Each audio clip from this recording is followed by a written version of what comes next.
This is what Allah gives us the reminders. Abu Abdullah Muhammad ibn Ahmad al-Qusri relates that in Istanbul there was a governor, he died.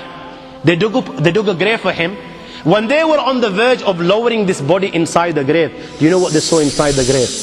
They saw a black snake waiting for him inside the grave. They were terrified. Naturally they were terrified.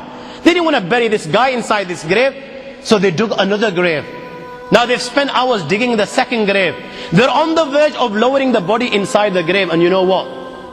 The same snake they saw in the first is waiting in the second.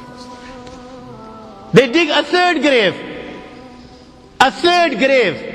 And they find, when they're on the verge of lowering this grave, all of a sudden, out of the blue, they find the same black snake inside the grave. I ask you, my young friends, you know, on that particular occasion, that narration, what do you think it suggests? How many graves do you think they dug on that day? 4, 5, 6, 7, 8, 10, 15, 20, 25, 30 graves.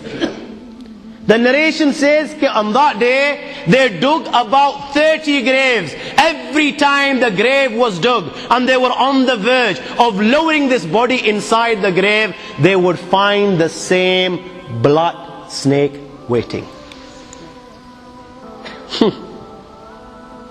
Where are you going to hide?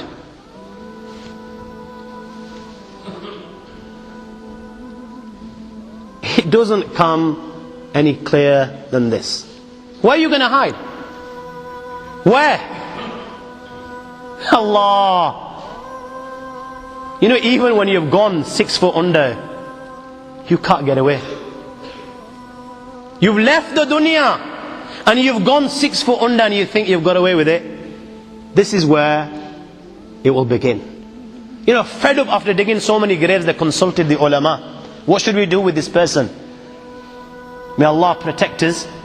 They said, you know what? Just bury him inside the grave. Leave the rest to Allah subhanahu wa ta'ala. And they buried him.